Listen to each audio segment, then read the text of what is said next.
दोस्तों नमस्कार, जय हिंद, वंदे मातरम। आप सभी कक्षा 10वीं वाले स्टूडेंट्स के लिए हम लेकर आ चुके हैं हिंदी सब्जेक्ट का जो पेपर, उस पेपर को आप हल सहित देखेंगे आज के वीडियो के माध्यम से। और यहाँ पर high school examination MP board वाले स्टूडेंट ध्यान रखेंगे क्योंकि आपके लिए ये इम्पोर्टेंट है, इसलिए लास्ट तक देखेंगे और मैं ज़्यादा देर करूँगा नहीं। अब मैं स्टार्ट करता हूँ आप लोगों का पहला प्रश्न, और ये रहा पहला प्रश्न। कुहासा का अर्थ है दोस्तों, कुहासा का अर्थ आप लोगों को बताना है कोहरा। ठीक है, इसके बाद में ये रहा आपका नेक्स्ट क्वेश्चन। प्रगतिवादी कवि हैं, प्रगतिवादी कवि के रूप में आपको सुमित्रानंदन पंत बताना है। नेताजी की प्रतिमा की ऊंचाई थी, तो नेताजी की प्रतिमा की ऊंचाई 2 फुट थी। और नेताजी की जो प्रतिमा है ये कहाँ पर लगी थी, तो आपको बताना है कस्बे के चौराहे पर लगी थी।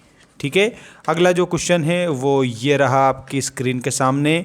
कलम का जादूगर कहा जाता है, तो कलम का जादूगर कहा जाता है राम वृक्ष बेनीपुरी जी को दोस्तों। सूर सारावली के कवि का नाम है, तो सूरदास जी सूर सारावली के कवि हैं, ऐसा आप उत्तर के रूप में बताएंगे। इसके बाद में देखिएगा यहाँ पर कवि निराला का जन्म हुआ था, तो 1899 में कवि निराला का जन्म होता है। और ये रहा आपका रिक्त स्थानों की पूर्ति कीजिए में पहला प्रश्न। आधुनिक हिंदी कविता का प्रारंभ माना जाता है, तो आधुनिक हिंदी कविता का प्रारंभ 1900 से माना जाता है। अर्थ की दृष्टि से वाक्य के कितने प्रकार होते हैं, तो अर्थ की दृष्टि से 8 प्रकार होते हैं। रचना के आधार पर 3 होते हैं और वाच्य के आधार पर भी 3 होते हैं। छंद के 3 प्रकार हैं, वर्णिक छंद, मात्रिक छंद और मुक्तक छंद। वल्लभाचार्य के गुरु थे, यहाँ पर याद रखना वल्लभाचार्य किसके गुरु थे, सूरदास के गुरु थे। सूरदास जी भगवान कृष्ण के भक्त थे, ऐसा आप बताएंगे। दोहा छंद की प्रथम और तृतीय पंक्ति में मात्राएं होती है, तो इसमें आपको बताना है कि दोहा जो है उसकी पहली और तीसरी पंक्ति में 13-13 और दूसरी चौथी पंक्ति में 11-11 मात्रा होती है। रस के 4 अंग होते हैं, विभाव, अनुभाव, संचारी भाव और स्थायी भाव। अब आ चुकी है आप लोगों की जोड़ी। इस जोड़ी को आप कंप्लीट याद रखेंगे, पूरी जोड़ी आपको मैं मिलाकर बता दूंगा। देख लीजिए आपकी जोड़ी में सबसे पहले शिव पूजन सहाय, इसके आगे आपको माता का अंचल बताना है, रामवृक्ष बेनीपुरी जी, इसके आगे आपको मुजफ्फरपुर बताना है, और मैथिली शरण गुप्त तो पंचवटी बताना है। रिसाई का मतलब होता है क्रोध करना, क्रोध करना। और चौपाई, चौपाई में 16 मात्राएं होती है। एक अंक, तो एक अंक की जो रचना है वो एकांकी कहलाती है दोस्तों।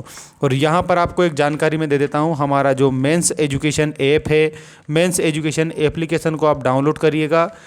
ये आपको गूगल प्ले स्टोर पर मिल जाएगा। हमने आप लोगों के लिए वहाँ पर सबसे बेस्ट कंटेंट अपलोड कर दिया है दोस्तों, तो आप लोगों को मेंस एजुकेशन को डाउनलोड कर लेना है आपके मोबाइल में, और वहाँ आपको बिल्कुल अच्छे से अच्छे तरीके से पढ़ाकर हमने बताया है, जैसा कि हम यूट्यूब पर पढ़ाते हैं।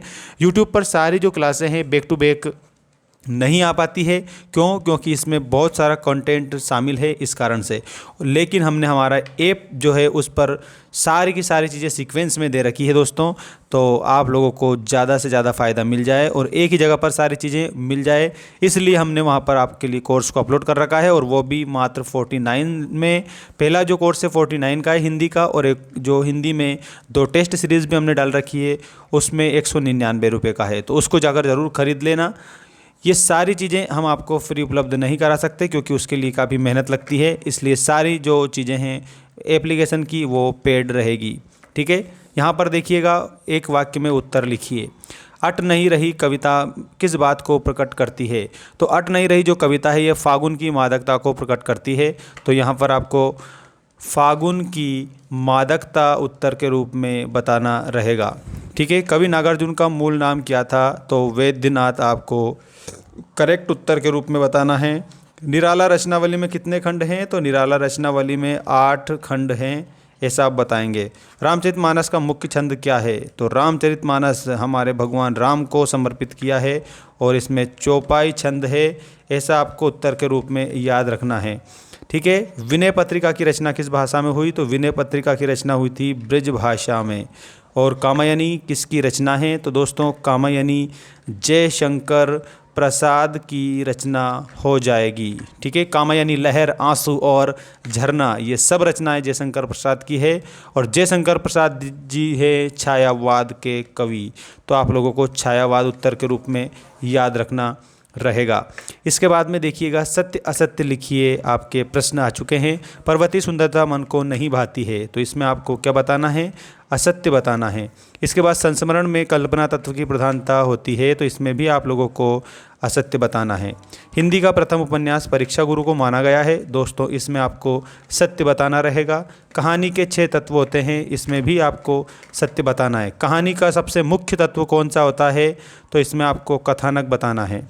श्री कृष्ण ने गोपियों को समझाने उद्धव को भेजा था, तो इसमें आपको सत्य बताना है। बिस्मिल्लाह खां हिंदू मुस्लिम एकता के समर्थक थे, इसमें भी आप लोगों को सत्य के रूप में इसे बताना रहेगा। तो दोस्तों ये सभी ऑब्जेक्टिव टाइप क्वेश्चन मैंने आपको बता दिए हैं। अगले वीडियो में आपको और भी इंपॉर्टेंट क्वेश्चन देखने को मिलेंगे, तो मिलते हैं नेक्स्ट वीडियो में। धन्यवाद। जय हिंद, वंदे मातरम।